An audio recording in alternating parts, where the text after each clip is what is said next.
네, 해외 선물 따라잡기 시간입니다. 오늘도 유한타증권의 글로벌 비즈팀 임서구 대리 만나보겠습니다. 대리님 안녕하세요. 네, 안녕하세요. 네, 저희가 이 시간에 어제 중국장 마감을 보고 좀 상당히 걱정을 많이 했잖아요.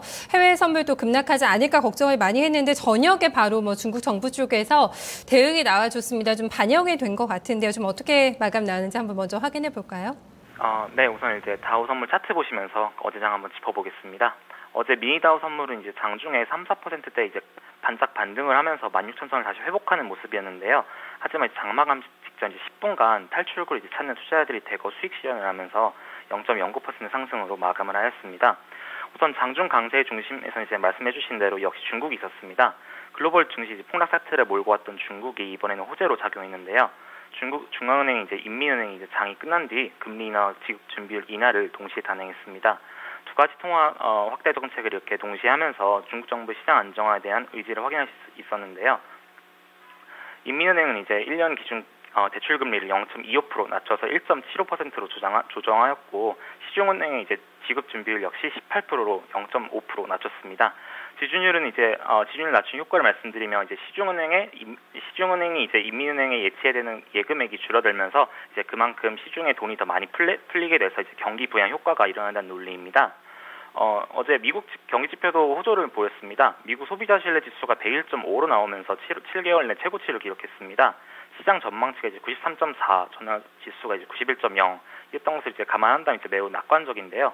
지난달 이제 실업률이 5.3%로 이제 매우 낮아지고 신규 일자리가 이제 늘어나면서 고용시장이 이제 회복세를 보였다라는 소비자들이 이제 이 점을 확인하면서 경기 이제 낙관적으로 보고 있다고 해석하시면 될 것 같습니다. 부동산 지표 역시 강세를 이어나갔는데요. 미국의 이제 20개 주요 도시 주택 가격이 전년 이제 동월 대비 약 5% 상승했다는 결과가 나왔습니다. 그래서 블룸버그는 이제 이처럼 주택 시장이 강한 회복세를 보이는 것은 지난 봄부터 이제 시작된 강한 매수세와 제한된 공급 덕분에 이제 수요와 공급을 여전히 앞지르고 있어서 주택 가격의 이제 무난한 상승이 지속될 것이라고 전망을 했습니다. 네, 일단 중국 쪽에서도 일단 정책적인 호재가 나오고 미국 쪽에서 지표 괜찮았네요. 일단 좀 그동안에 좀 하락 흐름을 되돌리면서 좀 반등권으로 마무리가 됐습니다. 그동안에 그 유가는 계속적인 하락 추세를 나타냈고 금 선물은 아무래도 안전 자산에 대한 수요가 좀 몰리면서 좀 오름세를 나타냈는데 이번에는 좀 반대로 움직임이 나왔죠? 네, 한번 원유 선물 10월물 차트 보시면서 같이 살펴보도록 하겠습니다. 오랜만에 이제 원유 선물에 이제 상승하는 빨간불이 들어왔습니다. 지속적으로 이제 하락하던 원유가 전날 WTI와 이제 브렌트유 선물 가격이 모두 이제 2009년 기준으로 최저치를 이제 기록하면서 시장이 지금 과매도 상태다라고 이제 인식한 투자자들이 이제 매수에 나선 것으로 풀이됩니다.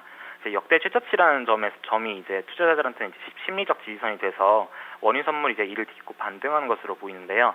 또 이제 중국 인민은행이 이제 기준금리와 지급준비율을 모두 인하하면서 중국의 경기 둔화 우려를 이제 그나마 좀 해소시킬 수 있지 않을까 이런 기대감이 소폭 작용한 것 같습니다. 하지만 여전히 이제 공급 우위인 시장을 이제 되돌렸다기보다는 이제 기술적인 반등이지 않나라고 개인적으로 생각을 하고요. 게다가 어제 이제 이란이 원유 생산량을 늘려가지고 다시 시장 점유율을 확대할 계획이라는 소식이 이제 시장에 또 전해지면서 여전히 공급 우위의 장을 보여주었습니다. 다음으로는 이제 금 선물 차트 보시면서 함께 살펴보겠습니다. 금 같은 경우에는 이제 안전자산의 인식으로 인해서 최근 글로벌 증시 급락 속에서 강세를 띈 상품입니다. 어제 증시가 이제 중국의 금리 인하로 일제히 다 반등하면서 금값은 반면 이제 하락하는 모습을 보였는데요. 어제 증시가 이제 중국의 금리 인하로 일제히 다 반등하다 보니까 금값은 또 하락했고요. 하지만 이제 증시의 움직임보다 이제 금 가격을 최근 움직여 왔던 것은 이제 바로 페드의 이제 9월 금리 인상입니다. 페드가 이제 금리 인상을 할 경우에는 이제 달러 강세가 되면서 이제 곧 금 선물은 하락으로 이어지고요. 반대로 이제 금리 인상을 연기한다면 달러 수요가 약해지면서 금 선물 가격이 상승하는 그런 구조입니다. 이제 글로벌 증시가 급락하면서 이제 페드의 9월 금리 인상이 페드가 이제 9월에 금리 인상을 할 것이다. 이러한 예측이 20%까지 떨어졌다고 이제 조사된 바가 있는데요. 계속 움직이는 증시와 경제 지표 한번 보시면서 금 선물 대응하시면 좋을 것 같습니다. 네. 일단 유가가 좀 살짝 반등이 나오기는 했는데 이제 내일 나오죠. 미국에서 주간 원유 재고량이 나오는데 증가를 상당히 크게 했을 거다 예상보다라는 지금 전망이 나오면서 시간 외에서 또 유가 선물이 좀 하락하고 있는데요. 네, 어떻게 좀 마감 나올지 좀 봐야 되지 않을까 싶습니다.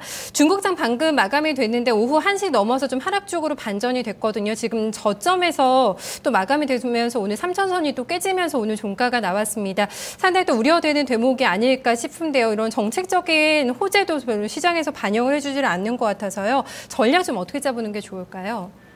네, 일단 오늘 지표가 일단 우선 오늘 이제 예정되어 있는 지표가 없습니다. 그래서 일단 장을 보시면서 설명드리도록 하겠는데요. 주간장을 살펴보시면 일단 차이나 A50 지수 선물이 마이너스 1.58% 저점을 이제 장 초반에 찍었다가 장 중에 4.68%로 또 강한 모습을 보이다가 또 아까 또 다시 장 마감 직전에 이제 하락하는 모습을 보였습니다. 일단 어제 중국의 이제 본격적인 대형 경기 부양책이 제시되어야 한다, 이렇게 그래야 시장이 좀 안정화될 것이다, 이렇게 말씀드렸었는데 부의 금리 인하 정책이 이제 바로 나오면서 중국 증시가 어느 정도 호응을 했었던 모습이었습니다. 하지만 이제 어제 다우 같은 경우는 중국의 경기 부양 정책에도 불구하고 여전히 이제 시장이 불안정하다는 판단하에 매도세가 나왔었는데 중국도 이제 미국과 같이 같은 흐름을 보였던 것 같습니다. 일단 지금 이렇게 금리 인하 한 번으로 인해서 중국 정부가 이제 적극적으로 시장에 개입해서 시장을 좀 안정화시키려는 의지가 있다. 일단 그 의지를 확인할 수는 있었는데요. 하지만 이제 현재 글로벌 증시 급락이 지금을 저점 기준 삼아서 반등할 수 있을지 투자자들의 행보가 일단 엇갈린 상황입니다. 만약 중국 증시가 이제 차후 이런 금리 인하 정책에도 불구하고 하락한다면 이제 실망 매물이 또 한 번 대량으로 쏟아질 수가 있습니다. 그래서 글로벌 증시가 이제 급락의 원인은 중국 경제둔화 우려가 메인이기 때문에 중국 증시를 확인해가면서 추가 부양 정책이 나올지 그 관련해서 포지션 대응을 해야 될 것 같습니다. 현재 이제 금리 인하 정책만으로는 지수를 끌어올리기는 역부족인 것 같은데 오늘 흐름을 보시면 그랬던 것 같은데 추가적인 이제 중국의 경기 부양책을 기대해 보면서 시장을 한번 대응하셔야 될 것 같습니다. 원유 선물 같은 경우는 이제 어제 기술적 반등이 나왔습니다. 하지만 이제 중기적으로는 중국의 경제 성장에 대한 이제 추가적인 혼란이 나올 것 같기도 하고요. 또 이제 미국 금리 인상에 따른 이제 달러 강세가 이제 상품 가격에 있어서 좀 추가적인 압박을 할 경우에는 유가가 여전히 공급 과잉 추세 속에서 하방 추세를 이어나갈 것으로 보입니다. 원유 선물 매매하시는 분들이 좀 꼭 참고해 주시면 감사하겠습니다. 네, 알겠습니다. 분석 잘 들었습니다. 고맙습니다. 네, 감사합니다. 네, 한 번 더 중국 정부의 좀 액션이 나와줘야 되지 않을까. 어제 좀 한 번의 정책만으로는 좀 성에 차지는 않는다라는 시장의 좀 반응이 아니었나 싶습니다. 이제 메인은 중국 쪽의 움직임이라고 지금 민서구 대리로 얘기를 해주고 있는데요. 중국 정부의 움직임 보면서 또 중국장의 좀 반응을 살펴보면서 좀 신중하게 계속해서 전략 점검을 해봐야 되지 않을까 싶습니다.